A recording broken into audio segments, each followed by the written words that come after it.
인사드리겠습니다. 김현진입니다.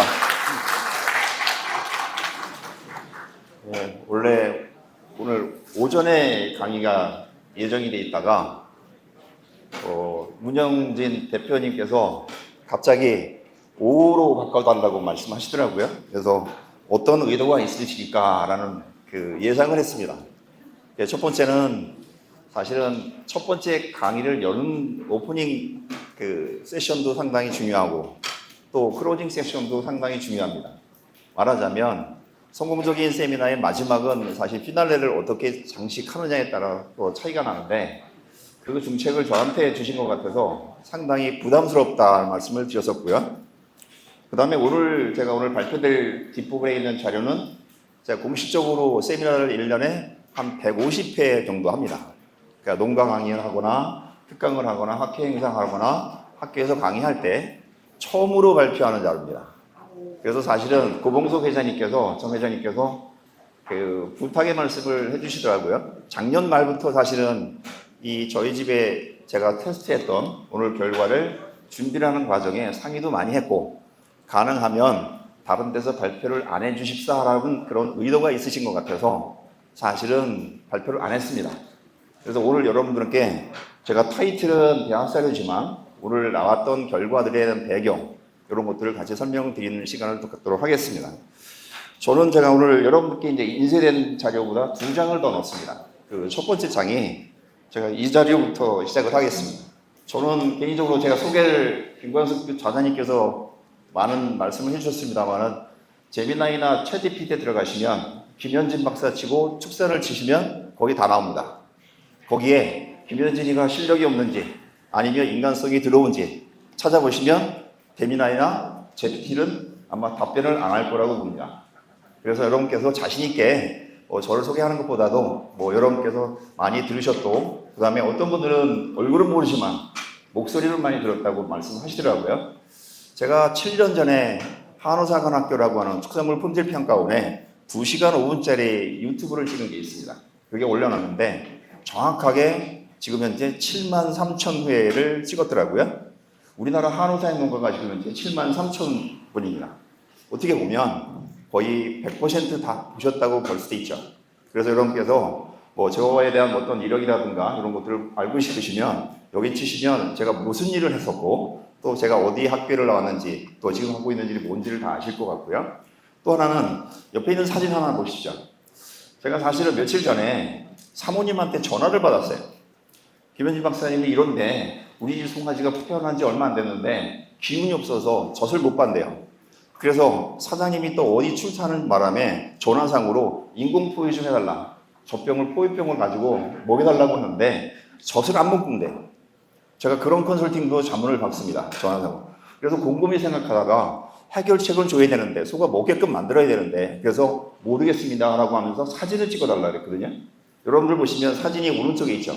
이 사진이 어떤 사진인지 문제점이 뭘까요? 젖병이 올라갔나요? 사실은 이제 눈썰미가 상당히 좋으셔야 되는데 자세히 보시면 가장 핵심적인 게 빠졌습니다. 뭐가 빠졌을까요? 젖꼭지가 없습니다. 젖꼭지가 없어요. 인공포유를 하고 하는데 우유는 분유 잘 타고 거기다가 첨가제까지 다 섞었는데 중요한 거는 핵심이 없죠. 송아지가 빨고 싶은데 젖꼭지가 없어요. 저희는 고급육을 만들고 싶습니다. 돈 벌고 싶죠.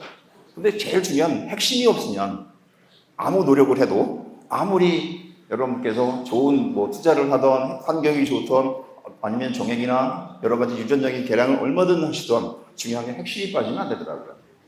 그래서 내가 우리 집에서 우리 목장에서 가장 핵심적인 게 뭔가라고 하는 것들을 한번 캐치를 해보시는 게 좋지 않을까. 그래서 이 사진을 보고 제가 웃으면서 뭐라고 했냐면 사모님 뭔가 빠졌는데요. 나사가 하나 빠졌는데요. 그래서 나사를 하나 끼워줬더니 송아지가 잘 먹더라고요. 그래서 어떻게 보면 아무것도 아닌 것 같은데도 여러분들께서 한번 생각해 보시면 내가 지금까지 나온 성적이 조금 전에도 한 대표님께서 여러 가지 경험들, 그 다음에 대단한 성적들 이렇게 보여주셨습니다만은 그 결과가 오기까지 아마 무지하게 고민을 많이 했을 거라고 봅니다. 제가 며칠 전에도 강의하면서 그런 얘기를 했습니다. 특강하면서 한우 길러서 돈 벌 수 있는 자격이 되려면 기본적으로 2가지가 필요하다고 말씀드립니다. 첫 번째는 저처럼 흰머리가 많아지거나 두 번째는 머리가 빠져야 된다고 얘기하거든요. 그만큼 고민을 하고 그 다음에 생각을 해야 되고 그 다음에 그 고민 결과들을 실행으로 옮겨야 되는데 옮기지 않고 말만 많은 분들이 많더라고요.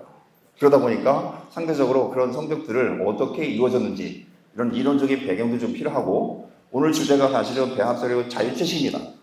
여러분들께서 기본적인 선입견이 몇 가지가 있습니다. 제가 최근에 고봉석 회장님하고 통화하면서 그런 얘기를 했습니다.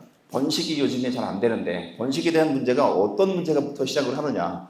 계량과 관련된 어떤 지표를 보면 유전적인 요인은 10%밖에 안 되는데 라고 하는 그런 고정관념파에서 시작을 하면 해결할 수가 없다.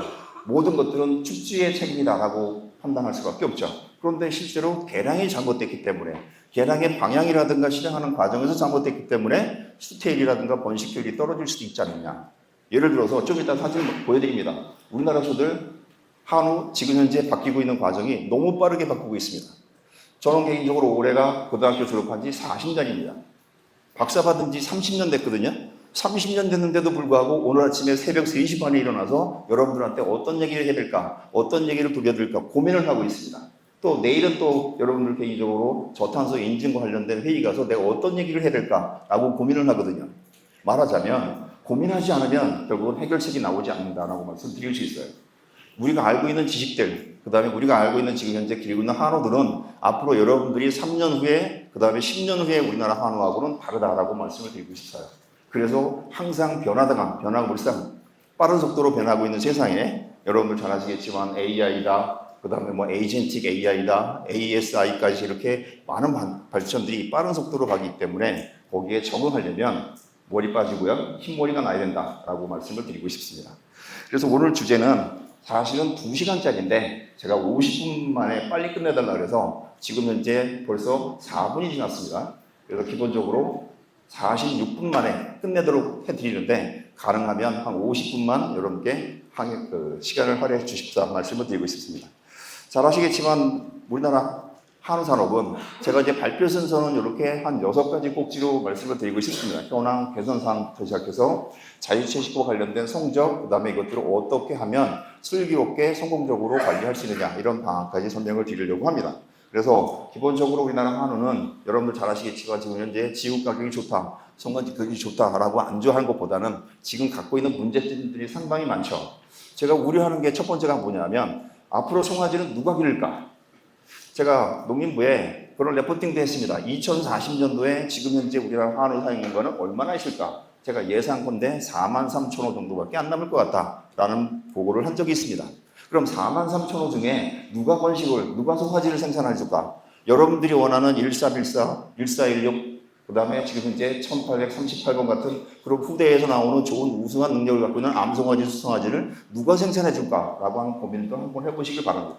저는 개인적으로 강의하면서도 항상 하는 게 비육 농가가 경쟁력 있는 것이 아니라 번식 농가가 경쟁력이 있어야 한우 농가가 산다고 얘기를 합니다.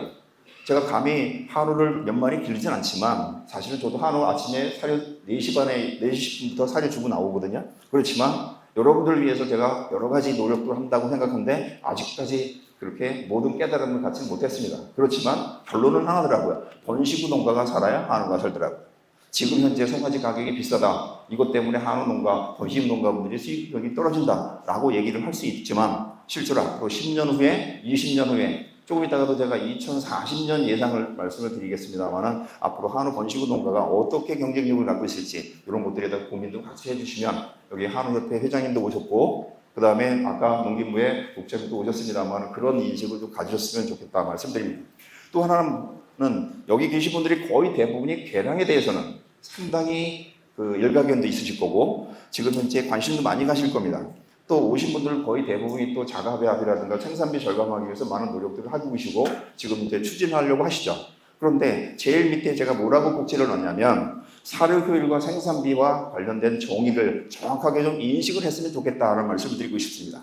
제가 내일 저탄소 회의 때 어떤 얘기를 할 거냐면 여러분들 잘 아시겠지만 저탄소, 소가 한우가 배출하는 메탄 때문에 지구온난화가 된다. 이것 때문에 지금 현재 우리나라에서 탄소 저감과 관련된 저탄소 인증제도 있을 거고요. 인센티브 있을 거고 여러 가지가 있는데 인증하는 과정에 1kg 생산될 때 배출하는 CO2 배출량, 메탄 배출량을 얼마나 개선될 것이냐 이렇게 영향을 보면 결과적으로 섬유질 섭취량, 건물 섭취량이 많이 먹었을 때 더 많이 배출하는 거거든요. 상대적으로 여러분들이 원하시는 TMF, TMR, 그 다음에 화식이라든가 이런 것들은 상대적으로 섬유질 섭취량이 많을 수도 있습니다. 또 출하할 때까지 만약에 출하 원력이 연장이 된다면 건물 섭취량이 많을 수밖에 없죠. 그렇다면 결과적으로 1kg 생산될 때 배출되는 CO2 배출량은 오히려 오늘 제가 말씀드릴 사육기간 단축이라든가 배합사료보다 불리할 수밖에 없지 않느냐 이런 말씀을 드리고 싶어요. 그래서 길게 봤을 때 사료 효율이라고 하는 것들을 한번 고민해 보시고요. 여기에 이제 플러스에서 가능하면 한 대표님처럼 발표하신 것처럼 생산비를 좀 줄여보자, 사료비를 줄여보자 하는 노력들이 같이 되는데 무조건적인 사료비 절감 이것만이 능사는 아닐 것이다 라는 말씀을 드리고 싶습니다. 또 하나는 이제 잘 아시겠지만 이제 출하 원령과 관련해서 저도 매년 한 번씩은 공식적으로 발표를 합니다. 이따가도 통계 자료를 말씀을 드리겠습니다만은 최근에 들어와서 제가 여태까지 작년까지 발표했던 것 중에 제가 놓치고 있는 게 하나가 있더라는 말씀을 드리고 싶어요. 뭐냐면 우리나라 사람들이 무지하게 똑똑해요. 무지하게 똑똑하다는 얘기는 뭐냐면 환경 변화에 기가 막히게 빠르게 적응합니다. 속값이 떨어지면 기가 막히게 근내지방 굴을 만들기 위해서 연장사육을 하고요.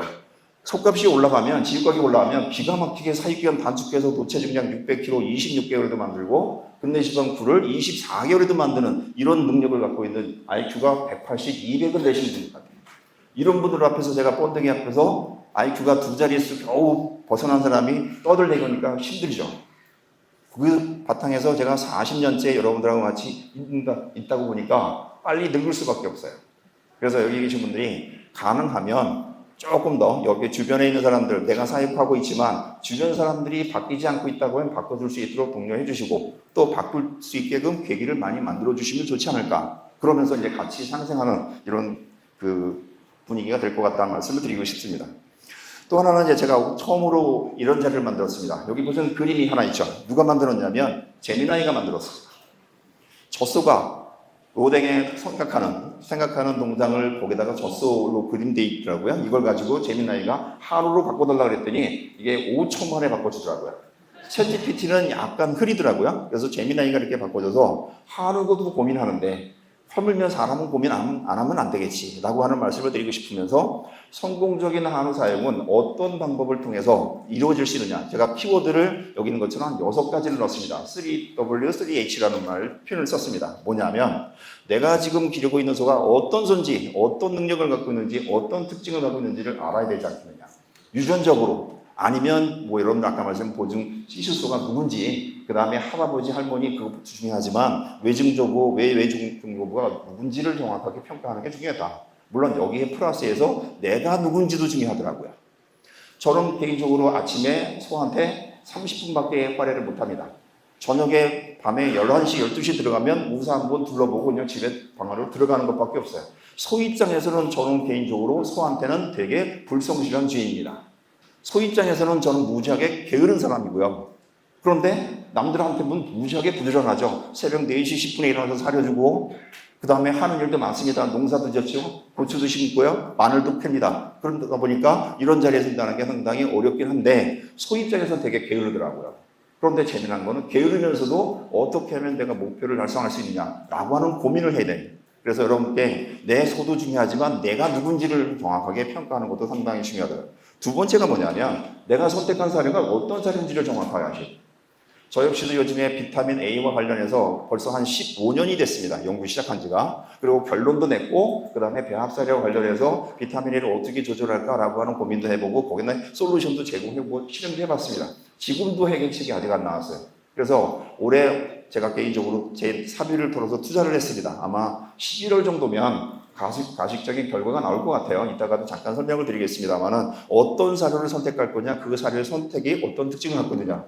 말하자면 비타민 A가 발효시켰을 때 어떤 온도에서 어느 정도 발효시켰을 때 비타민 A가 파괴가 되는지, 베타캐로틴은 왜 우리나라 소들이 지금 현재 번식 효율이 떨어지고 있는지, 작년 대비 왜 루테라이즈 판매량이 늘고 있는지 이것들에 대한 평가도 상당히 중요한데 그 원인을 찾아보니까 혈액 속에 상당히 많은 인포메이션, 정보들이 있더라 말씀을 드리고 싶습니다. 두 번째는 뭐냐면 잘 아시겠지만 여기 다음은 단계별로 어떻게 내가 비육 전기, 육성기, 비육 후기 마무리를 할 것이냐라고 하는 것도 상당히 중요합니다. 나는 기본적으로 예를 들어서 30개월에 출하하고 싶다면 거세 후에 24개월이라고 통상적으로 알고 있었는데 우리가 알고 있던 자료가 그 지식들이 소에 따라서 다르게 적응해야 되는 거고요. 또 우리가 목표 체중이 누구냐에 따라서 얼마냐에 따라서 접근하는 방법이 틀려야 되는 거고요. 더 하나 중요한 게 뭐냐면 KPN이라고는 치수소가 제가 이렇게 조사를 해보고 통계를 내보니까 KPN도 다 똑같은 KPN이 아니더라고요. 제가 실험했던 소들 중에 24개월령의 근내지방이 7이 나오는 소가 있고요. 28개월령의 근내지방 5밖에 안 나오는 KPN도 있습니다. 소위 말해서 우리가 보통 이제 식물 같은 경우는 조생종, 만생종이라고 얘기한 것처럼 KPN에 따라서 이렇게 차이가 나더라고요. 그래서 그런 것들에 대한 평가도 상당히 중요하고 거기에 맞춰서 어떻게 급여할 것이냐라고 상당히 중요하더라고요. 또 하나는 잘 아시겠지만 이제 아무리 좋은 성적이라도 출하한 다음에 이게 하자역이 나오면 안 되더라고요. 여러분들 잘 아시겠지만 어저께 미경산후 비육 경진대가 있었습니다. 어제 경진대 중에 12%가 하자역이 나왔어요. 작년에 한국여평가대에 출품했던 소 중에 10%가 근염, 근출혈, 수종이 나왔거든요. 말하자면 우리나라의 지금 고민은 저 역시도 그 고민을 해결하기 위해서 많은 지금 현재 정보를 가지고 있고 그 다음에 데이터를 확보를 하고 있는데 그 원인을 찾아보니까 성장 속도가 빠르면서 나오는 문제, 그 다음에 비타민 A 결핍과 관련된 문제, 그 다음에 스트레스와 관련된 문제, 그 다음에 우산의 환기와 관련된 문제, 더 중요한 게 물과 관련된 문제도 상당히 있더라고요. 그래서 여러분께서 한번 제가 올해 말에 한번 조금 발표할 수 있는 기회가 다른 데서 있을 것 같습니다만은 아마도 하자익과 관련해서는 원인 분석을 조금 더 정확하게 내 목적의 환경에 맞는 그 다음에 급여 프로그램과 관련된 것들을 한번 체크를 해보시고 왜 하자익이 나오는지 이런 것들을 한번 여러분들 미연에 방지할 수 있는 방법을 찾아보는 게 좋겠다. 또 하나 중요한 게 이제 소는 바뀝니다. 시장은 바뀌죠. 소비자가 요구하는 것도 바뀝니다. 제가 개인적으로 2040년이 되면 이런 얘기를 합니다. 앞으로 2030년이 되면 음성의 공판장에 도축하는 소의 매일 95%는 모두 툭불일 것이다. 지금 현재 65%가 아니라 이제 95%가 툭불일 것이기 때문에 과연 그 시에는 음성의 최고 단가 나오는 어떤 소가 최고 단가가 나올까라고 하는 고민을 하고 지금 준비를 해야 지금 현재 오늘 수정할 KPN이 어떤 소고 내가 선택할 사료가 어떻게 해야 될 것이고 언제 출하할 것이고 라고 하는 고민을 먼저 하셔야 된다는 얘기죠. 말하자면 지금 현재 근내지방 9가 최고 단가가 다 있을 수 없죠. 등심단 면적이 199까지 나오는 세상이 됐고요. 2022년에 부천에서 200이 나온 그 개체가 있습니다. 이미 우리나라 소들은 괄목할 만하게 아주 짧은 시간 동안에 많이 변하고 있습니다. 이 변화가 되는 속도를 앞으로 2030년, 2040년에는 어떤 상태에 어떤 도체 특성을 가질까라고 한번 상상을 해보면서 목표 설정을 하시는 게 상당히 중요하지 않을까. 그래서 이제 제일 중요한 게 내 목장의 브랜드, 내 가치를 상당히 다른 사람들한테 어필할 수 있는 노력도 필요하고 또 하나 중요한 건 차별화가 가는 게 차별화할 수 있는 방법을 뭘까라고 하는 고민도 필요하다 말씀을 드립니다. 그래서 고민을 하십시오라고 말씀을 드리고 싶습니다. 그래서 사실 또 하나 고민이 이 사진은 제가 그 성장로 사천에서 오늘 여기 오신 분들 중에 경남에서 오신 분이 있습니다만 사실 이 주인은 안 왔어요. 사천에서 저하고 같이 이렇게 1년 동안 스터디 그룹을 같이 운영했던 친구가 60kg짜리가 송아지가 분만을 했습니다. 경상인데도 불구하고 너무 크게. 솔직한 말씀드리면 홀스타인도 60kg짜리가 분만하기가 어렵습니다. 그런데 과거에 불과 코로나 터지기 이전에 약 7, 8년 전으로 돌아가면 송아지가 생시체중이 작아서 문제였습니다. 그 당시에 교육 내용 중에 생시체중 3kg가 크면 출하체중이 72kg 큽니다. 라고 발표를 했고요. 도다먹이기 하십시오라고 말씀드렸고 생시체중이 작기 때문에 도체중이 작습니다. 이렇게 얘기를 했던 게 오히려 지금 현재 도다먹이기 하니까 오히려 난산이 옵니다. 이런 얘기가 나오게 되고요. 특히나 12개월 체중이 큰 애들이 결국은 생시체중이 크죠. 그러다 보니까 결국 난산 온 애들이 송아지 케어 못하게 되고 그 다음에 자기들 폐사되는 문제.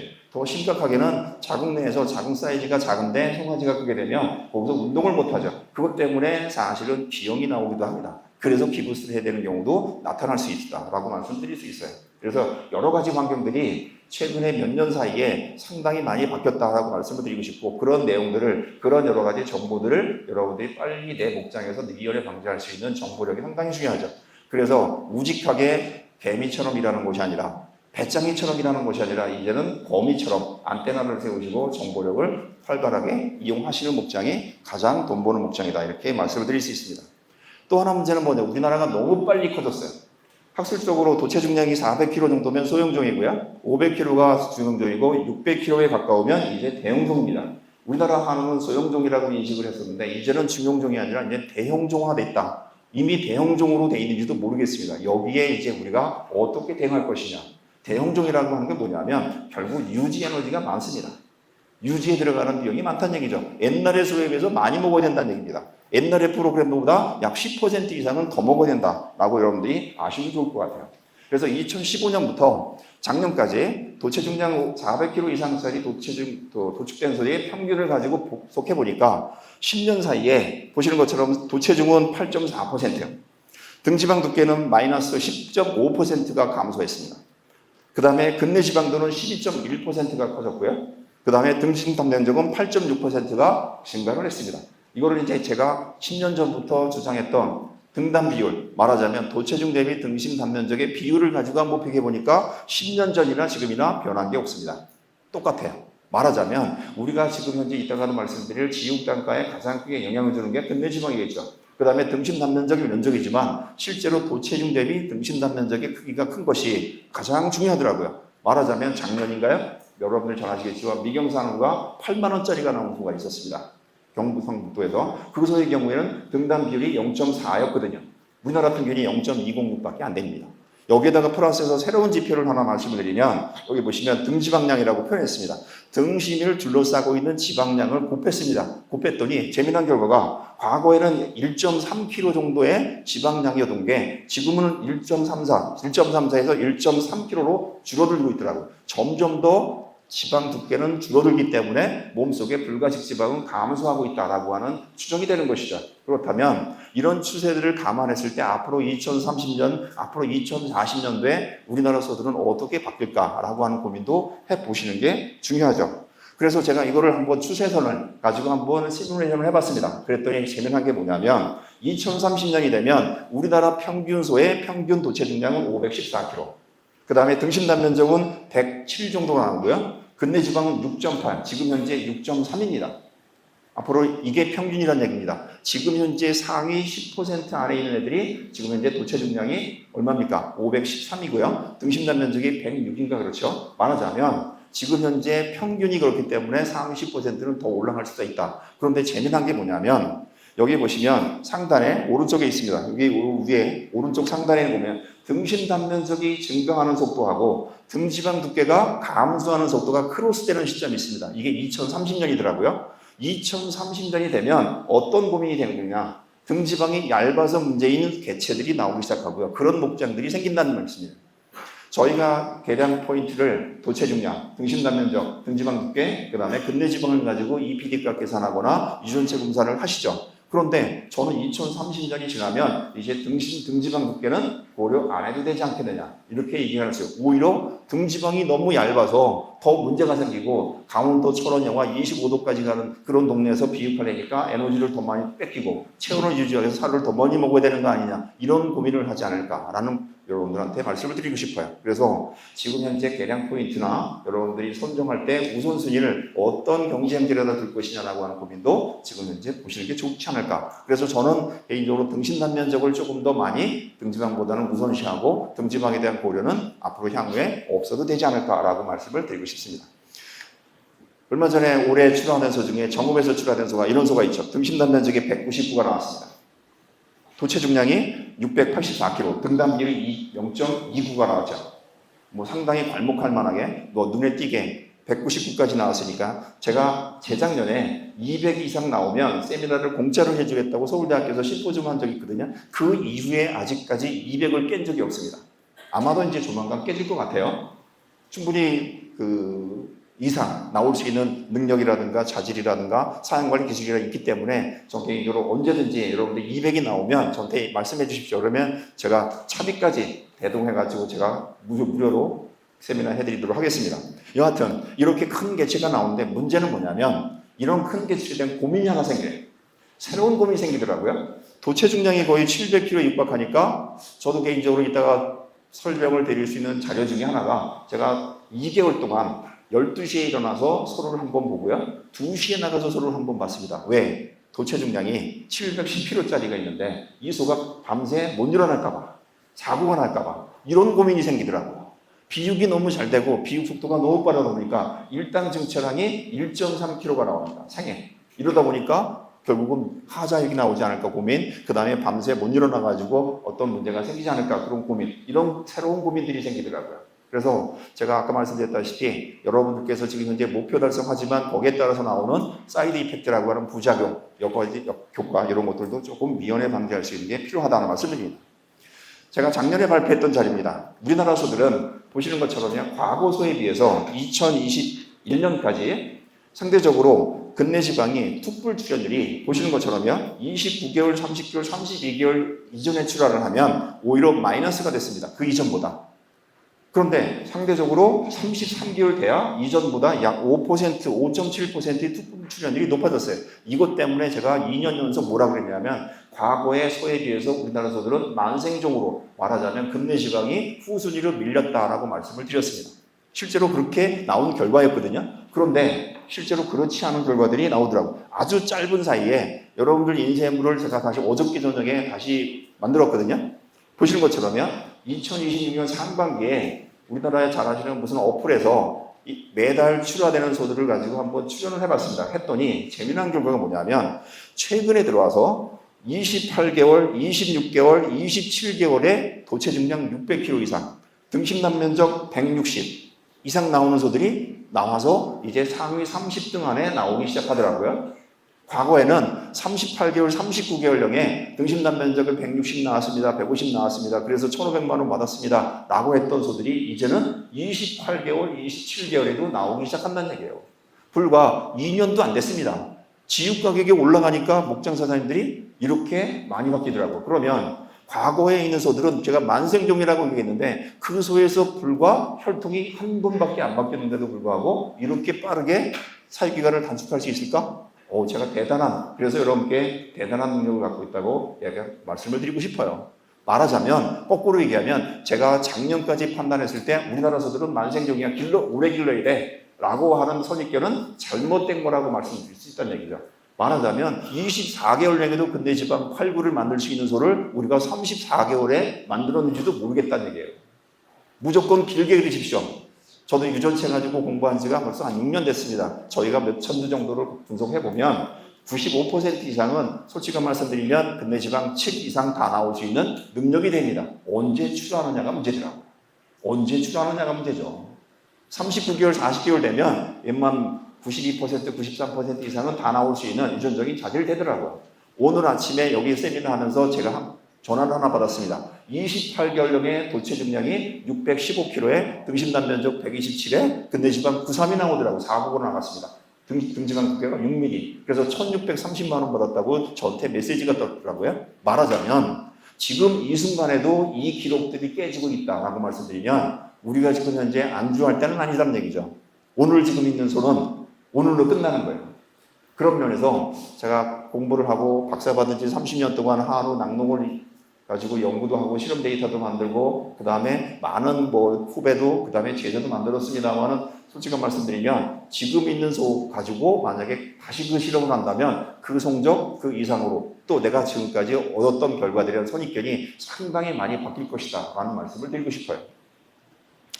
또 하나는요, 작년에 이제 잘 아시겠지만 265두의 한국역 평가대회 때 출품을 했고요. 12마리에 입상을 했습니다. 입상한 소를 제외하고 지금 253두가 아주 객관화되어 있는 지육 단가, 소위 말해서 경매 단가를 받았죠.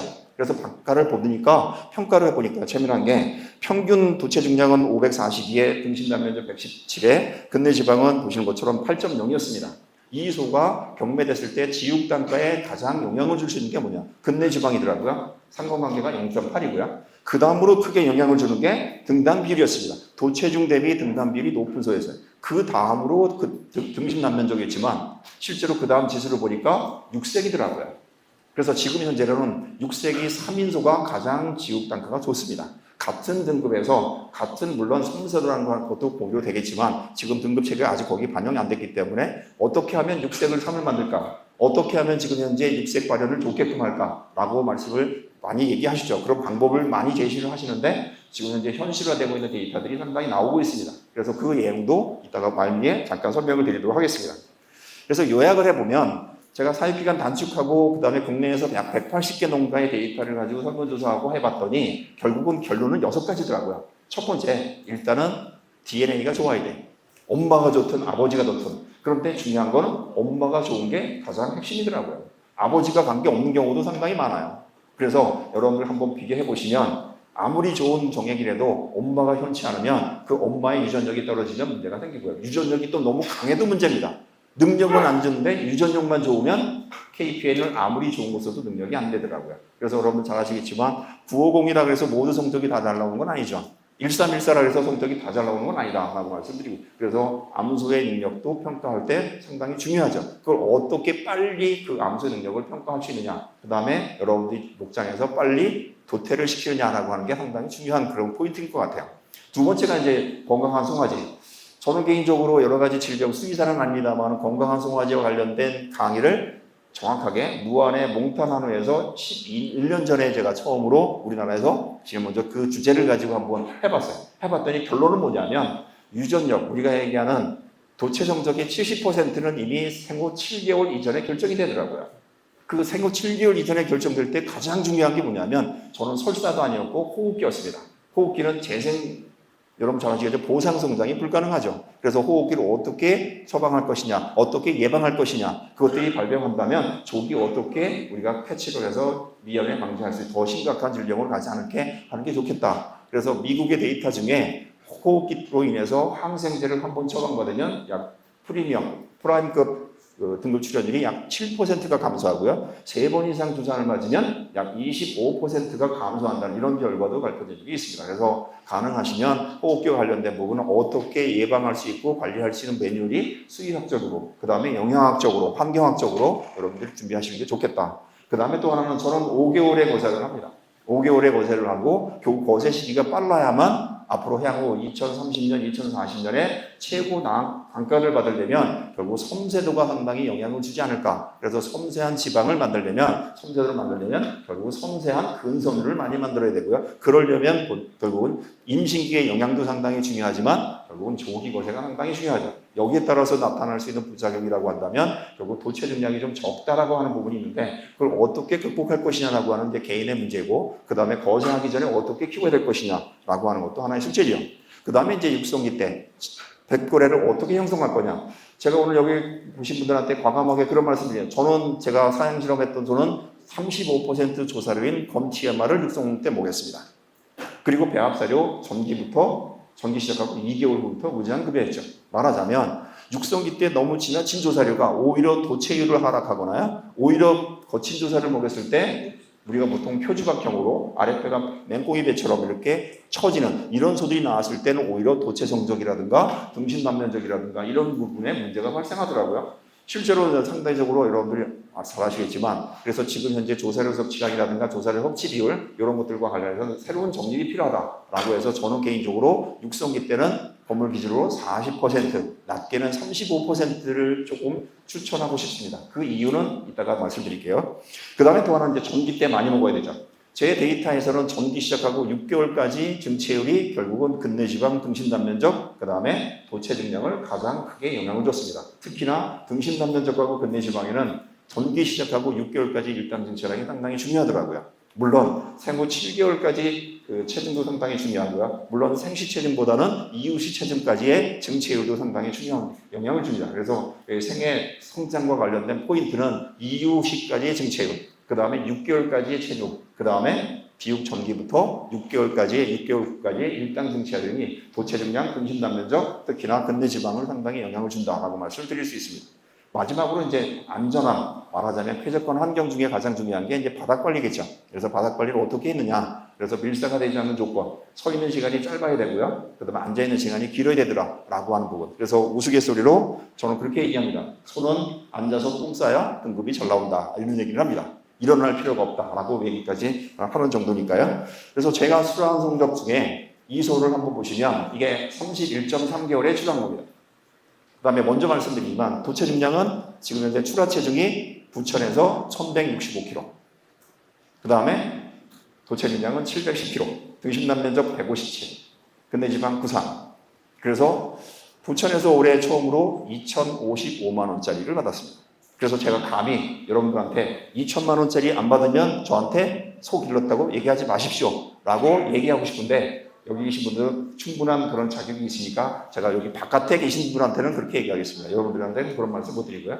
그래서 그래도 2천만 원짜리 소를 받았다는 게 저 나름대로 뿌듯한데, 그렇더라고요. 누가 어떤 우리나라 명사가 이런 얘기를 합니다.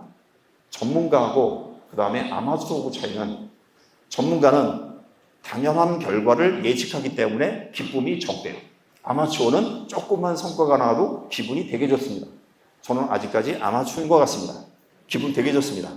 그런데 문제가 하나 생겨요. 우리나라 사람들이 행복을 느끼고 기쁨을 느끼는 거에 70%는 누구 때문에, 30%는 누구 때문이냐? 30%는 본인의 성과 때문에, 본인의 성취감 때문에 기쁨을 느끼고요. 70%는 남들의 불행으로 인해서 내가 행복하대. 그래서 여기 계신 분들은 제가 성적을 2천만 원짜리 받았으니까 70%가 불행하면 안 되겠죠. 그러면 개인적으로 제가 오늘 여기 온 보람이 없고 말씀드릴 얘기가 없을 것 같아요. 그래서 가능하면 같이 축복을 해주시고, 그 다음에 이 결과가 나온 배경을 제가 지금부터 더 설명을 드리도록 하겠습니다. 여하튼 이런 소가 있는데, 이 소가 새벽 2시까지 제가 잠 못 자고 2달 동안 노심초사하면서 사실은 고생을 했습니다. 물론 이 소뿐만 아니라 다른 소도 있었습니다. 그렇지만 제가 12마리 중에 미경산하고 비육하고 한 마리, 11마리 평균이 1,430만 원을 받았습니다. 2월 달에 출하고 5월 달에 출하. 그래서 그 성적은 좀 이따 말씀드릴게요. 여하튼 유전력 발현, 저 개인적으로 이걸 부분을 상당히 중요시합니다. 가지고 있는 유전자를 최대한 활용할 수 있다면 우리는 지금 현재 사실은 어떻게 보면 우리가 놓치고 있는 게 있지 않느냐. 아까 말씀드렸던 핵심이 뭔지. 유전자는 100%인데 IQ는 200인데 친구를 잘못 만나서 서울대를 못 갔어요. 등심남 면적은 240. 제가 감히 3년 전에 육종농가 워크숍 때 제가 이 발표를 했습니다. 이거보다 지금 현재는 조금 낮춰서 발표를 했는데, 여러분들 때문에 여러분들 요즘에 성적이 너무 좋아져가지고 우리나라 한우는 제가 김관석 교수님 앞에서 제가 번데기 앞에서 학술적으로 검증되지 않고 그냥 뻥치겠습니다.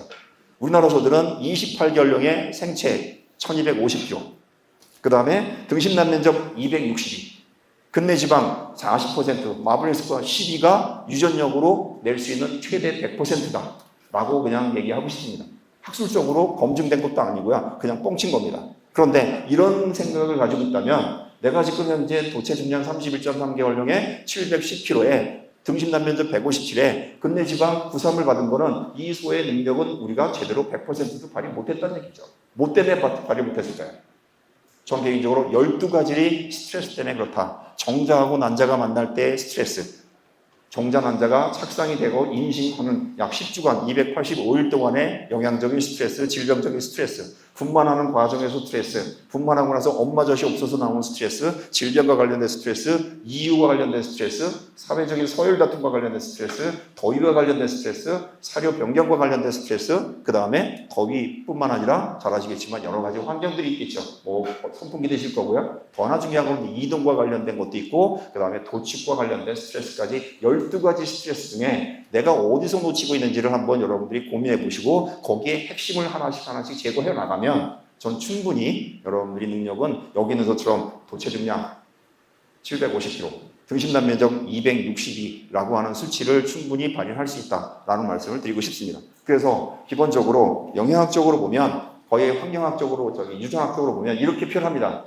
유전적인 요인에 환경적인 요인이 합해져서 나온 결과가 출하 성적이다, 이렇게 표현하는데, 저는 과감하게 그게 아니라 유전적인 요인에서 환경이 잘못돼서 이만큼밖에 안 나왔다, 그래서 마이너스라고 제가 표현을 하고 싶습니다. 그래서 내 목장의 문제점이 뭔지를 먼저 알고 있는 게 가장 중요한 핵심 포인트가 아닐까라는 말씀을 드리고 싶어요. 그래서 아까 말씀드렸다시피 3W, 3H라고 하는 그 중에 내 소가 누군지, 내가 어떤 사람인지, 내 환경이 어떤지를 먼저 알고 가는 게 상당히 중요하다고 합니다. 그래서 이제 여러 가지 스트레스 중에 이런 종류의 생애 12가지 스트레스를 어떻게 줄일까라고 하는 게 가장 키가 아닌가라는 말씀을 드리고 싶습니다. 물론 이 과정에 소를 아는 방법이 상당히 많죠. 여러분들 잘 아시겠지만 EPD, 혈통정보라든가 후대 성적이라든가 혁매 성적이라든가 이런 것들을 보는 방법도 있고, 그 다음에 또 최근에는 유전체 분석을 하죠. 그래서 유전체 분석도 이제 혁매 성적을 가미할 것이냐라고 해서 각각의 뭐 정확도가 이렇게 된다라고 얘기하는데, 제 지금 현재 진행되는 과정에서 보면 지금 현재 계대수가 높거나 그 다음에 친장 확인이 일치가 되거나 그 다음에 특히나 육종농가분처럼 이제 외외 조무까지 정확하게 기록이 된 목장들은 EPD 값하고 그 다음에 유전체 분석하고 상관관계가 상당히 높습니다. 그렇지만 그렇지 않은 분들은 상당히 상관관계가 낮게 나오는 결과가 상당히 있죠. 그래서 뭐 시장 출하했던 소들을 말하자면 이제 경매 시장에서 샀던 소하고 그 다음에 육종농가에서 구입한 소하고 같이 비교해 보면 상당히 차이가 있는데 점차적으로 그 갭은 상당히 줄어들고 있는 그런 결과를 보이고 있습니다. 그래서 여러분께서 어떤 소인지를 평가하는 방법도 상당히 중요하다라고 말씀을 드리고 싶고요. 또 하나 중요한 거는 여러분 목장에 있는 소를 제가 지금 현재 생축장에 사양 실험하고 있는 소를 유전체 분석하고 그 다음에 혈통 정보를 다 분석해가지고 산포도 소위 말해서 변이 개수를 분석해 보니까 이게 이제 학술적으로 약 10% CV가 나오면 상당히 일치되는 말하자면 균일한 우군을 형성한다라고 볼 수 있는데 보시는 것처럼 도체중은 28%, 등심단 면적은 39%, 근내 지방은 34% 정도의 변이를 가지고 있어요. 소위 말해서 상당히 다양하다는 얘기입니다. 한 가지 프로그램 가지고 이 소 모두 요구 조건들을 맞춰줄 수 없다는 얘기입니다. 말하자면 지금 현재 육지령이다, 육량형이다 이렇게 나누고 있지만 두 개로 나누지만 그 안에서도 상당히 다양하기 때문에 우리가 정밀 사양을 하는 데 있어서 상당히 어려운 점이 많다. 저는 개인적으로 정밀 사양 상당히 중요하다고 보는데 거기에 맹점이 하나가 있습니다. 지금 현재 그 소가 몇 킬로인지 체중을 몰라요. 제일 중요한 게 체중 모르는데 급여량을 결정할 수 있나요? 못합니다, 사실은. 그래서 상대적으로 이런 여러 가지 맹점, 다양성도 상당히 있다. 그래서 여러분들 목장의 우방에 어떤 소가 있는지, 어떤 체중인지, 균일도가 있는지도 한번 평가하는 게 상당히 좋은데 그 과정에 저는 하나 팁을 말씀드리면 그 과정에 이제 하나 팁, 조금 이따 말씀드릴게요.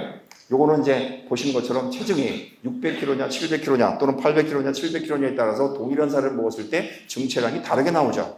조금 전에 말씀드렸습니다. 10년 전에 비해서 도체 증량은 8.4%, 근내 지방은 12%가 늘어났습니다. 그 얘기는 뭐냐면 평균으로 따지면 과거소에 비해서 10% 평균 건물 섭취량, 사료 섭취량을 더 늘려야 된다는 얘기입니다. 그래서 지금 현재 우리나라에서 거치 배합사료 프로그램들이 대부분 입식해서부터 24개월 동안 약 5.5톤의 급여량을 결정을 하고 있습니다만 실제로는 5.5톤보다 약 10%, 약 6톤 이상을 섭취를 하는 걸로 이렇게 나오게 되고요. 실제로 여러분들이 자가배합을 하시던 섭취량을 따지면 수분 40% 정도는 TMF, TMR은 화식이든 약 10톤에서 11톤으로 이렇게 급여량 자체가 올라가야만 지금 현재 성적들이 도체 중량 550대 나온다라고 보시면 될 것 같아요. 그래서 그 체중 대비해서 어떻게 급여할 것이냐. 여기 오른쪽 위에 있는 사진을 한번 보십시오. 제가 사천에 찍은 건데 같은 칸에 5마리가 있습니다. 이 중에 누가 성적이 제일 잘 나오냐.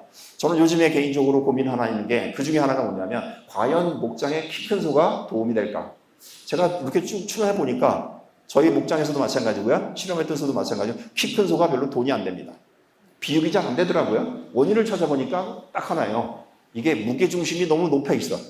지표면보다 높다는 얘기는 올리는데 일어났다 앉았다 에너지를 더 많이 소모하죠. 그러다 보니까 결국은 만생종처럼 비육이 마무리가 늦게 되는 하다가 오히려 비육이 안 되는 경우가 나오게 되더라. 그래서 우리나라 소들이 너무 체구가 십자부구가 너무 빨리 성장을 하고 너무 커버리는 그런 문제도 있지 않을까라는 말씀을 드리고 싶어요. 그러다 보니까 이제 개량 포인트가 어떻게 해요? 근내 지방이라든가 EPD 경제 형질이 아니라 이제 체형도 봐야 되고 또 여러분들 부분육에서 등심이 많이 나올 수 있는 그런 유정력 이런 것들도 같이 고민하는 그래서 이젠 복합적으로 이게 단순하게 2자릿수, 3자릿수, 4자릿수가 아니라 이제는 거기에 플러스 X, Y, Z처럼 이제 3차원적인 고민을 할 필요가 있다라고 말씀을 드리고 싶습니다.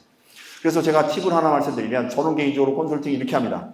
목장에서 A, B, C, D로 여러분들 잘 아시겠지만 A가 상위 20%, B가 50%까지죠. 그러면 결과적으로 등심 단면적을 기준으로 저는 우군을 형성하라고 말씀을 드립니다. 왜? 사육기간을 연장을 하면 92%, 95%가 다 뚝불 나올 수 있거든요. 그렇다면 등심 면적이 작은 애들은 연장을 하면 등지방만 두꺼워지더라고요. 실제로 여기 있는 것처럼 제가 이제 테스트를 이따가도 했던 결과를 잠깐 말씀드리겠습니다. 이 자료는 우리나라 자료는 아니고요. 제가 지금 현재 데이터를 만들고 있습니다. 초음파를 가지고 개량된 소하고 유전력이 우수한 소하고 그렇지 않은 소하고 어떤 차이가 있냐면 보시는 것처럼요. 개량이 되지 않은 소들은 1번의 경우에 생체중이 800, 도출하 체중이 835가 돼도 기껏해야 근내지방 6밖에 안 나옵니다. 우리가 출하했는데 원뿔이 나왔다. 개량 안 된 소라고 얘기할 수도 있다는 얘기죠. 그런데 개량된 소들은 우수한 소는 혈통이 우수한 소들은 보시는 것처럼 500kg만 돼도 근내지방이 7이 나와요. 이 500kg면 생후 몇 개월입니까? 약 17개월, 빠르면 17개월이고요. 늦어도 19개월 정도 나오거든요. 실제로 최근에 15개월부터 17개월까지 초음파했던 어느 지역의 유전적인 우수한 개체들은 그때 근내지방이 이미 6이 나오는 소가 있고요. 21개월령에 7까지 초음파상에서 찍히는 소가 나오게 되더라고요.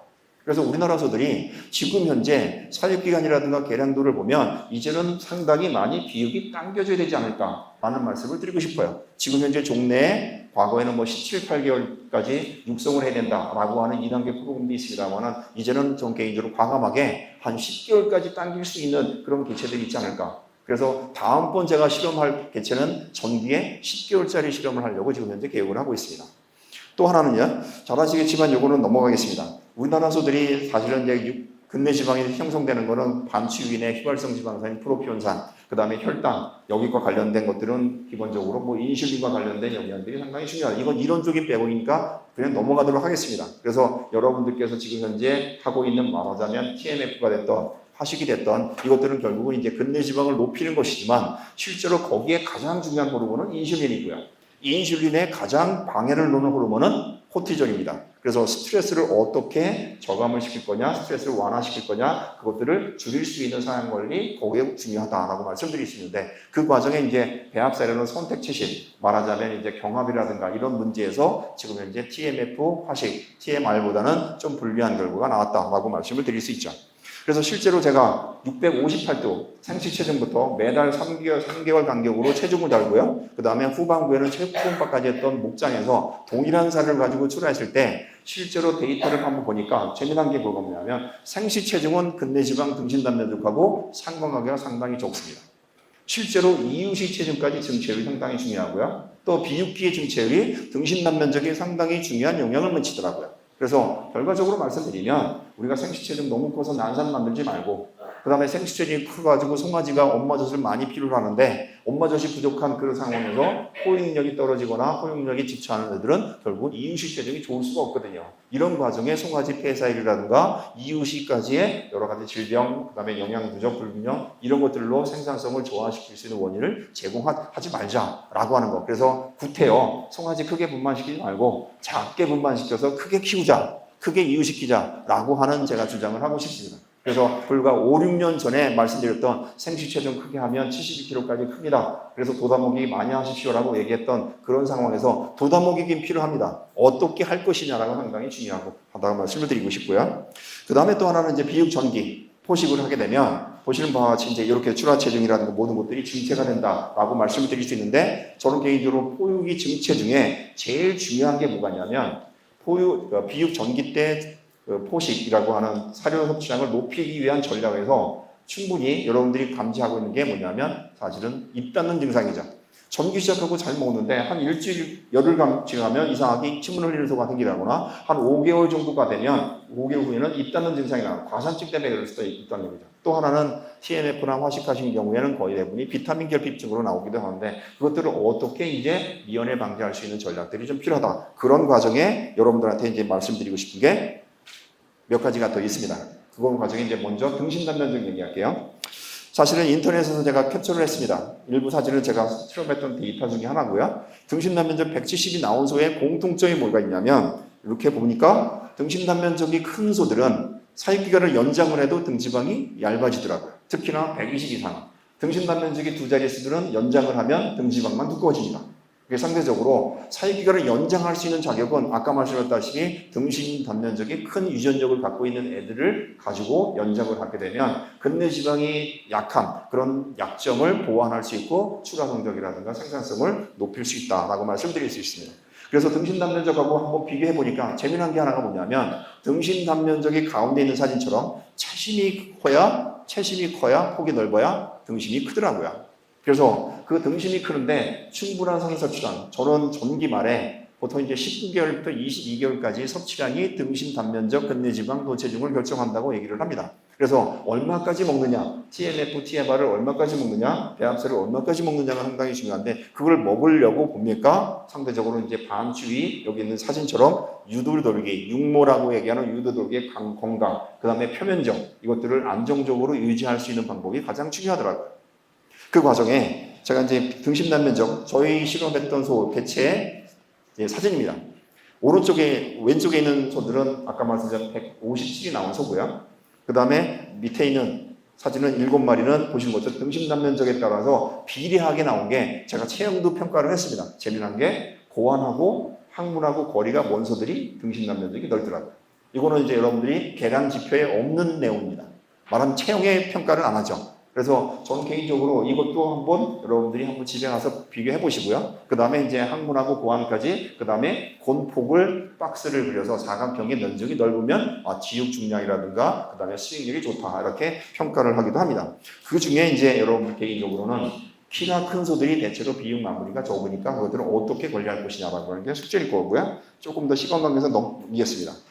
그러니까 유전력을 발휘하는데 근내지방과 관련된 이건 비고서적인 내용이니까 이거는 단안식 내용이고, 그래서 여기 보시면 비타민 조절하는 거, 그 다음에 인슐린 수치를 높이는 거, 그래서 이제 여러분 잘 아시겠지만 대사각인이라고 하는 것들이 필요하고요. 그 다음에 마지막 단계에서는 꾸준하게 사료 섭취량 어떻게 유지할 것이냐, 그 다음에 건강하게 출하할 때 육색이라든가 하자액이 나오지 않게끔 하는 게 어떤 방법일까라고 하는 고민을 합니다.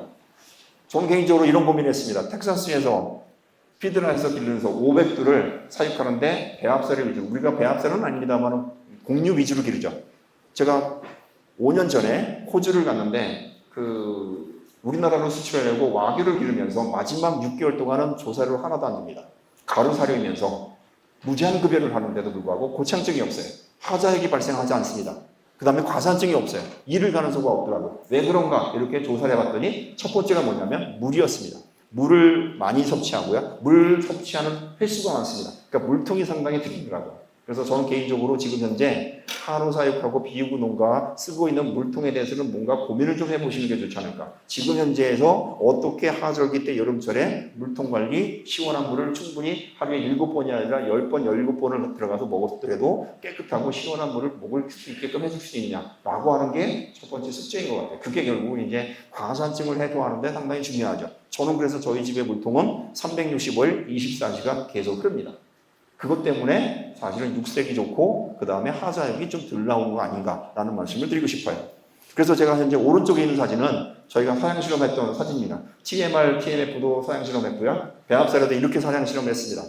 그래서 잔량 체크했고 체중도 달았고 했는데 결과적으로 뭐냐면 소가 갖고 있는 능력을 최대한 발현했느냐, 발현 못했다고 볼 수 있어요. 그래서 그냥 편하게 길러보자라고 해서 2년 전부터 준비를 했죠.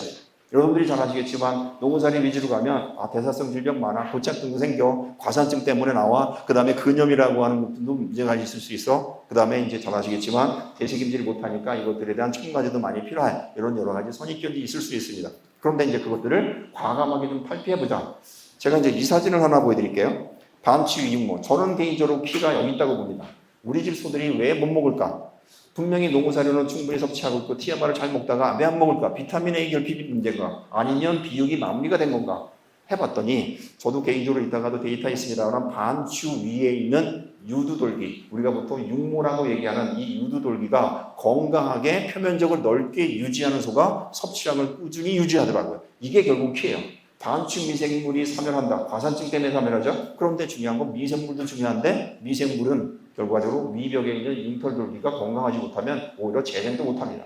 그래서 상대적으로 이 유두돌기, 육모를 어떻게 건강하게 유지할 것이라는 게 제일 큰 숙제죠. 여기에 가장 악영향을 주는 게 첫 번째 음수량이고요. 음수횟수고 두 번째가 뭐냐면 경합입니다. 경합. 말하자면 먹이 다툼이죠. 먹는 속도가 빠르다. 먹는 속도가 빠르기 때문에 하부 기관으로 내려가는 속도가 빠르고요. 그러다 보니까 똥에 옥수수 브레이크가 루핀이 많이 보이겠네요. 그러다 보니까 비둘기가 많이 오자. 이런 여러 가지 문제가 발생합니다. 그래서 상대적으로 분변 속에 옥수수 브레이크라든가 사료, 가섭, 소화가 안 된 사료 원료들이 많이 보인다고 하면 이건 소화 속도라든가 이런 문제, 그 다음에 먹는 속도, 특히 경합과 관련된 부분이 있다. 그러면 경합이라는 게 왜 생기겠느냐라고 하는 거니까 결과적으로는 제한급여거든요.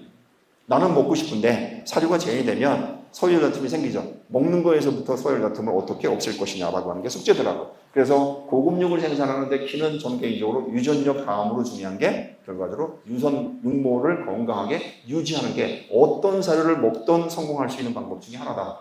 그래서 전 개인적으로 이제 여러분들한테 챗GPT나 제미나이라든가 여러분들 AI 플랫폼에다 물어보십시오. 반추, 위, 유두돌기, 육모를 건강하게 유지할 수 있는 첨가제 사용 원리가 뭔가 쭉 물어보시면 거기서 자세하게는 아닙니다만은 그래도 팁은 드릴 수 있을 것 같아요. 그래서 저는 개인적으로 그 팁은 먼저 알았기 때문에 제 사용 실험에서는 그거 사용하지 않았습니다. 첨가제는 사용하지 않았고요. 그래서 만약에 그걸 사용했다면 더 좋은 결과가 오실지도 모르겠습니다. 그래서 조사료를 얘기를 하면 여기 보시면 조사료를 먹이지 않은 개체하고 이거는 송아지입니다. 조사료를 많이 먹이는 개체하고 어디서 차이 나냐면 보신 건 유두돌기의 길이가 1.8배 차이 납니다. 조사료가 부드러우냐 거친 거냐에 따라서 차이가 클 수 있죠. 그래서 개인적으로는 송아지도 가는데 비육 전기 때 농구사료 섭취량, 그 다음에 TMF, TMR의 섭취량을 높이는데 섭취량을 꾸준히 유지할 수 있는 문제가 어디서 발생할 수 있다면 그 유두돌기를 건강하고 길게 만드는 것이 중요하다. 특히나 비육전기 들어가기 전에 미리 유두돌기의 길이를 건강하게 만드는 게 중요하다라고 말씀을 드리고 싶어요. 그래서 여러분 개인적으로는 유두돌기가 건강하게 유지되는데 최소 며칠이 걸리냐면 약 21일부터 45일이 걸립니다. 그래서 전기 들어가기 전에 3주 전 또는 길게는 한 달 반 전부터 유두돌기의 길이를 건강하고 길게 만들 수 있는 사양이 필요하다. 이게 이제 트랜지셔널 피리어드 전환기라고 얘기할 수 있죠. 이게들이 이제 어떻게 이제 건강하게 유지할 수 있느냐라고 하는 게 숙제일 거라고 봅니다. 실제로 이제 제가 사양 실험했던 결과를 간단하게 요약하겠습니다. 제가 12마리를 가지고 실험을 했고요. 12마리를 가지고 실험한 중에 한 마리는 미경산업 때 데이터를 뺐습니다. 그 중에 불행한 사태가 26.8개월령에 한 마리가 저희가 비가 들이치는 바람에 미끄러워가지고 사실은 기립불능이 왔습니다. 여기 어떤 대사성 질병이 오는 건 아니고 그래서 26.8개월에 출하를 했어요. 출하 체중이 그 당시에 810kg, 등신단 면적 107, 근내 지방 93에 육색이 3이 나왔습니다. 그래서 그때 사실은 이게 일단 사진 보여드립니다만 그런 개체를 포함해서 평균으로 보면 보시는 것처럼요. EPD 값으로 평가를 하면 보시는 것처럼 평균 25.9가 고체중량, 근내 지방이 0.8이니까 이 수치로 본다면 상위 7%에서 5% 정도 안에 들어가는 소입니다. 그리고 지금 현재 여기 소들이 섰던 정액들은 1203 한 마리가 있었고요. 1416이 두 마리가 있었고 그 다음에 1420이 대다수입니다. 그 다음에 한 마리가 1375. 그래서 제일 좋은 거는 0.95. 그 다음에 제일 낮은 게 0. 여기 보시면 69까지 있었습니다. 말하자면 거의 대부분이 근내 지방은 다 A라는 말씀을 드리고 싶고요. 그래서 이런 개체를 가지고 사실은 실험하려고 사실은 위탁사의 형태로 해서 사고 그 다음에 어미까지 지금 현재 저희 집에 지금 현재 사용을 하고 있습니다. 그래서 지금 현재 농사는 아침에 사실은 4시 반, 저녁에 5시에 두 번에 걸쳐서 이렇게 이따가 프로그램을 잠깐 설명을 드리겠습니다. 그 다음에 체중은 원래는 3개월 단위로 잡았는데 실제로는 여러분들한테 데이터는 20개월, 24개월, 28개월 체중을 달고요. 추가 체중은 30.7개월입니다. 제일 늦은 게 33개월까지 있었죠. 그 다음에 비육기 같은 경우는 여기 보신 것처럼요. 규산염제, 저는 이제 바이오니트라고 하는 벤토나이트죠. 벤토나이트를 비육 전기 무제한 급여 농구사료를 급여하면서 같이 무제한 급여했습니다. 두 당 얼마를 주는 것이 아니라 프리 초이스, 너가 먹고 싶은 대로 먹어라 라고 해서 사조 옆에 그냥 방치하다시피 쏟아주고 그냥 놔줬습니다. 그래서 평균 계산을 해보니까 비육 전기부터 시작해서 약 13개월 또는 15개월, 평균 14개월부터 30개월까지 출하할 때까지 75,000원의 첨가제 비용이 들어갔습니다. 그 다음에 저는 백설탕을 출하하기 5.5개월 동안 두당 200g을 급여했습니다. 먹인 이유는 사실은 하절기 때 섭취량 저하를 좀 예방할 목적. 두 번째가 육색을 좋아지게끔 할 목적이었습니다. 실제로 육색 좋아지는 데는 이전 사양 실험이라든가 했을 때 상당히 괜찮았고요. 그 다음에 24개월령의 사료 섭취량이 최대가 됐을 때 평균 약 13.2kg까지 섭취했고요. 개체에 따라서 14kg까지 먹은 수가 있습니다. 이때 혈액 검사를 했습니다. 두 번에 걸쳐서. 그래서 실제로 간 기능이 어떤지, 그 다음에 비위엔이라든가 이런 단백질 대사가 어떤지, 그 다음에 과산증과 관련된 지표가 어떻게 변화되는지를 확인을 했습니다. 그렇게 해서 실제로 이제 출하는 올해 2월 5일 날, 그 다음에 5월 19일 날 출하를 했죠. 해서 나온 결과가 육성 때 보신 것처럼요. 이렇게 있고 생후 11개월, 13개월. 생후 11개월부터 전기 들어간 거, 13개월 전기 들어간 거. 저는 개인적으로 육성 때는 12마리를 한 칸에서 기릅니다. 운동을 충분히 하게끔. 그리고 전기가 되면 4마리에서 나눌 수도 있고 6마리로 나눌 수도 있습니다. 그래서 전기 들어갈 때 BCS가 조금 더 높아야 되는데 실제로 위탁사에 있던 어린 송아지 때 약간 약한 상태에서 왔기 때문에 제가 건티아마를 권장량보다 조금 더 많이 먹였습니다. 그래서 평균 원령 때 보면 한 11kg 먹어야 될 거를 12kg까지 올렸고요. 보시는 것처럼 12개월부터 전기로 전환을 했습니다. 원래 프로그램은 14개월부터인데 제가 개양이 됐기 때문에 유전력이 좋을 것이다. 조생종, 소위 말해서 근내지방이 빨리 들어갈 것이다 라고 유도를 하기 위해서 12개월부터 전기를 했고요. 전기에는 기본적으로 체중 대비 1.6%의 농사료를 먹게끔 설정을 했습니다. 거의 대부분이 이제 사주에 약간 잔량이 남을 정도. 그래서 일주일에 한 번 정도는 사주 청소했고요. 그 다음에 잔량이 모자란다 싶으면 그 다음 주에 다시 올려주는 형태로 이렇게 거의 사주에 옥수수 베이크라든가 사주가 남지 않도록 남을 수 있도록 이렇게 관리를 했습니다. 그리고 후기는 23개월부터 체중의 1.2%를 설정을 했습니다. 2.2%. 그래서 평균 나갈 때 거의 11kg대 지량을 유지를 하면서 출하를 했습니다. 이렇게 해서 나간 물량이 제가 개인적으로 사료급여량이라든가 금액은 말씀을 드리지는 않겠습니다. 다만 이제 평균 프로그램보다 지금 현재 약 10% 정도 더 먹었다고 보시면 될 것 같아요. 그리고 급여했던 조사료는 100% 작년에 수확한 볏짚이 품질이 안 좋기 때문에 육성기 때는 아까 보셨던 건TMR, 알팔파가 약 6% 들어가 있는 35%인 건TMR을 급여를 했고요. 그 다음에 건물 기준으로 단백질 함량이 17% 정도 되는 TD에는 약 68% 건물 정도 되는 TMR을 급여를 했고 전기부터는 이제 연맥 진만 전기에는 3kg, 후기에는 1.5kg 설정했지만 사실은 1.2kg 정도밖에 섭취를 안 했습니다. 실제로는 농사를 자유채식하다 보니까 조사료 섭취량이 오히려 더 줄어드는 이런 결과를 받을 거예요. 그 대신에 이제 15개월부터는 자유채식인 경우에 구산연제 요거 벤토나이트를 자유채식하게끔 그래서 출하할 때까지 평균 약 200g 정도 먹은 걸로 이렇게 계산이 됩니다.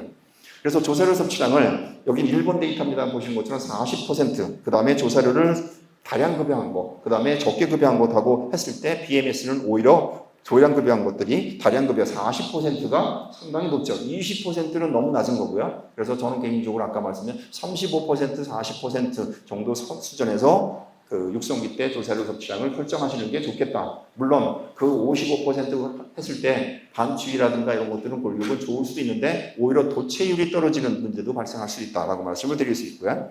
그래서 육성기 때 급여했던 그 급여 사료 형태입니다. 참고로 여기에서는 첨가제 하나도 안 썼습니다.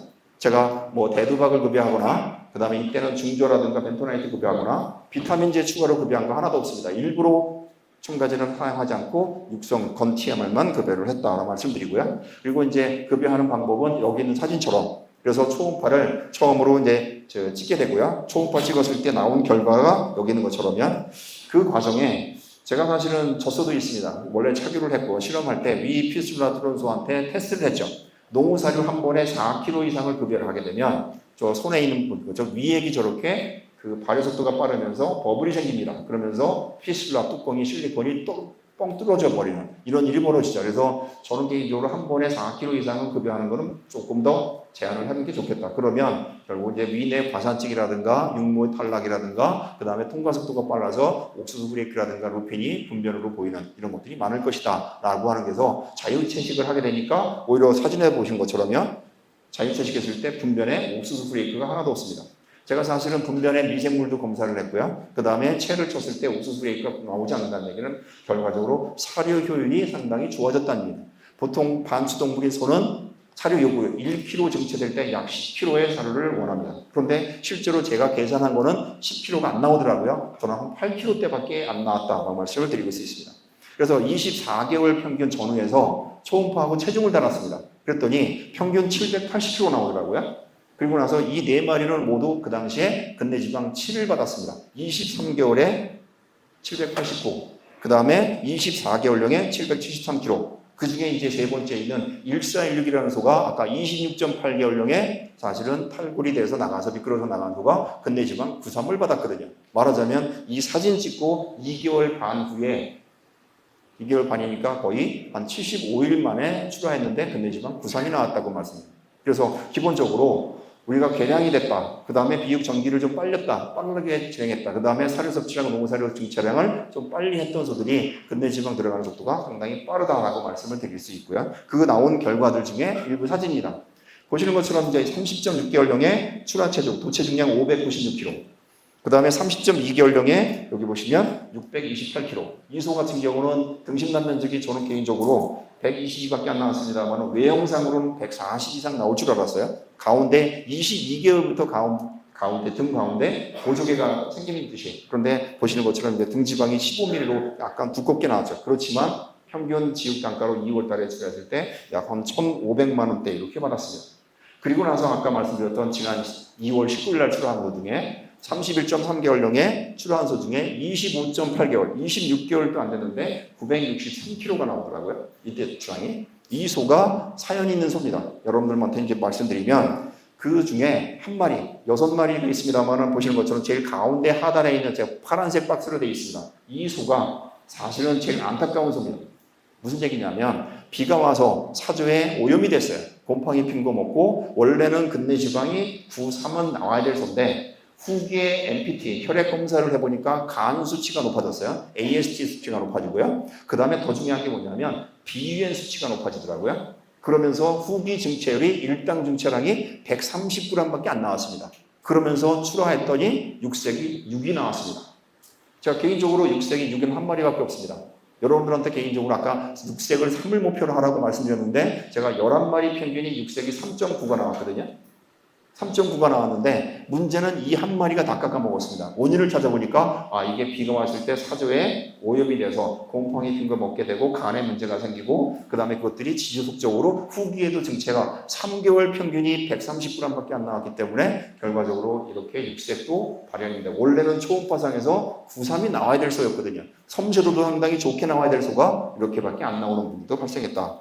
그래서 나온 결과는 이렇게 요약드리겠습니다. 11마리 평균이 30.7개월령에 도체 중량 579.3kg, 등심 단면적 평균이 121.8입니다.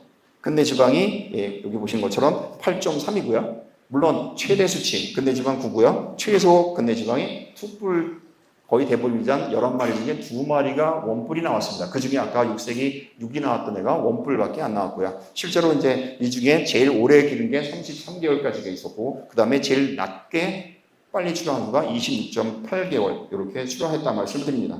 그 다음에 이제 등단 비율은 보시는 것처럼 0.21밖에 안 됩니다. 도체 중량이 크다 보니까 사실은 제가 이제 TMF, TMR로 했을 때는 반추위 골격이라든가 배형성이 조금 더 좋았을 텐데 상대적으로 제가 연맥칩을 3kg, 1.5kg 설정하다 보니까 개체에 따라서는 연맥칩을 또 우선 먹었던 소가 있을 수 있죠. 아까 말씀드렸다시피 이제 도체율에 상당히 문제가 생기는데 보시는 것처럼요. 이따가 말씀드리겠습니다. 그 소 중에 제가 사연 있는 소가 어떤 소였냐면 보시는 것처럼 지금 현재 어미가 있습니다. 저희 집에 805번이라고 하는 소인데 110개월입니다. 110개월인데 지금 현재 임신해 있고요. 임신 뱃속에는 1588이 들어가 있습니다. 감정 나온 소고요. 아마 9월 달에 분만할 것 같아요. 근데 이 소에서 원래 수족란을 체란을 했습니다. 체란을 해서 대리모를 하나 만들어 놓고요. 그리고 나서 수정란 체란한 다음에 다음번 발정 왔을 때 임신을 인공수정을 했죠. 1420을 인공수정을 했습니다. 그래서 태어난 게 24년 10월 7일 날 자연분만을 통해서 인공수정한 소가 수송아지가 태어났습니다. 그 소가 지금 현재 여기 생식 체중이 33kg였고요. 그 다음에 3일 후에, 3일 이틀 전이죠. 10월 5일 날 대리모를 통해서 태어난 소가 보시는 것처럼 오른쪽에 37kg의 대리모를 통해서 태어났습니다. 말하자면 엄마 아버지 똑같습니다. 다만 인공수정이냐 자연분만이냐 라고에 따라서 대리모냐에 따라서 차이가 나는 거고요. 이렇게 해서 똑같은 공간에서 출하할 때까지 같이 길었는데 다만 여기 수정란 이식을 통해서 큰 애는 언제까지 크느냐 한번 보자. 그 다음에 뭐 여러분들 컨설팅 초음파 찍었던 분들의 조언에 따라서 좀 한번 출품을 해보자 라고 했는데 결국 못 기다리고 그냥 2개월 후에 출하를 했습니다. 보시는 것처럼요. 인공수정에서 태어난 소하고 엉덩이 문제, 그 다음에 얼굴을 보시면 하나는 뿌리 제각을 잘못해서 나왔습니다. 거의 동일하죠.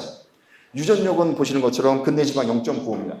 등심 단면적 6.3이고요. 등지방 두께 0.41인데 재미난 게 뭐냐면 도체 중량 28개월에 출하했을 때 569kg.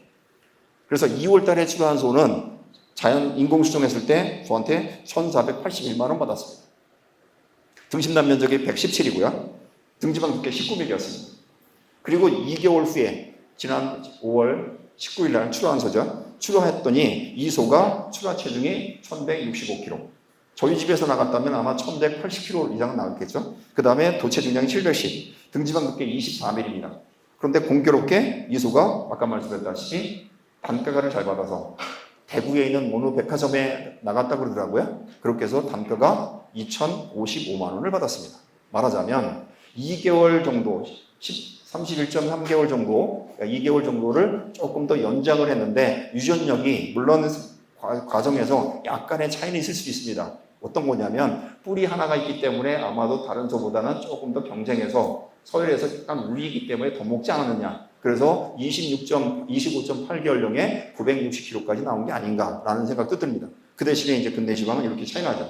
그래서 저는 개인적으로 이런 말씀 드리고 싶어요. 어떤 소가 유전력이 갖고 있더라도 뭐 사육기간 단축도 상당히 중요합니다만은 환경에서 유전력을 발현할 수 있는 환경이 상당히 중요한데 거기에 영양이 상당히 중요하다. 사료가 중요하다. 이런 말씀을 드리고 싶습니다. 그래서 24개월령에 2번에 걸쳐서 혈액검사를 했습니다. 혈액검사를 했더니 보시는 것처럼요. 한 마리가 문제가 생기더라고요. 그 한 마리 공통점이 뭐냐면 여기 보시면 ALT, AST. AST는 잘 아시겠죠? 만성염증입니다. 그래서 162라는 수치가 나왔고요. 이 소가 비유엔이 45가 나왔습니다. 47. 이 소가 6색이 6이 나온 소고였거든요. 유전력에서 상당히 괜찮은 소였고 초음파상에서 24개월까지 근대지방에 7이 나올 수 있는 가능성이 있었고 그 다음에 출하했을 때 93이 나올 수 있었는데 결과적으로 간에 문제가 생기니까 여기서 육색도 문제가 생기고 그 다음에 더 하나 문제가 여러분들한테 이제 사진 좀 이따 말씀드리겠습니다만 도체율에 문제가 생기더라고요. 도체율에. 그래서 기본적으로 과산증을 어떻게 예방했느냐 이런 증상들이 나오죠. 발굽의 문제, 근염의 문제.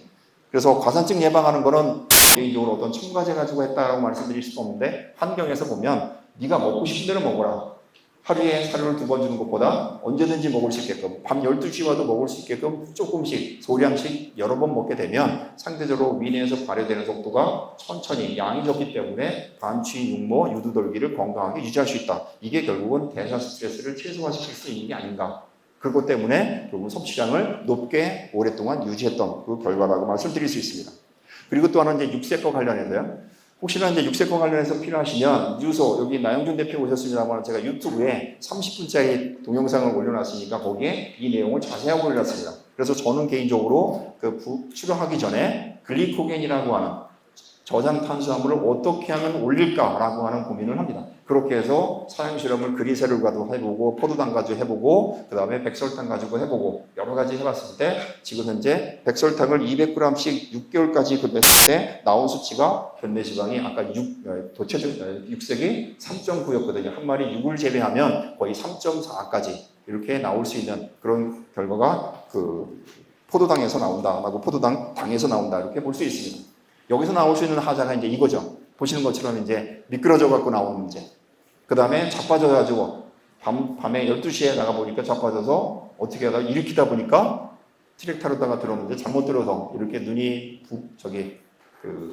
맞아가지고 부은 경우도 있고 그 다음에 도체율이 55.7%. 이 소가 아까 말씀드렸다시피 간에 문제가 생겨서 육색이 6이 나왔던 소였습니다. 그래서 여러분께 가능하면 제가 배합사료 제한 자유채식이라고 말씀을 드린 건 뭐냐면 첫 번째 목적은 사료 경합을 없애자라고 하는 문제였고요.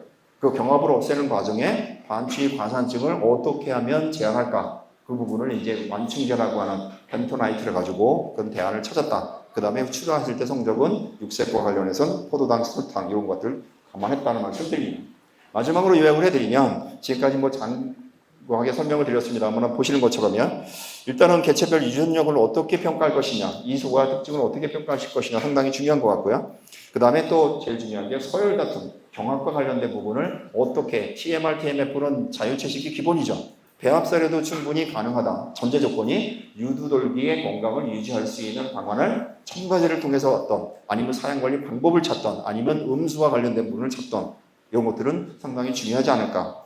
그래서 사실은 비타민 A 조절이라고 하는 부분은 사실은 결핍이 우선은 아닙니다.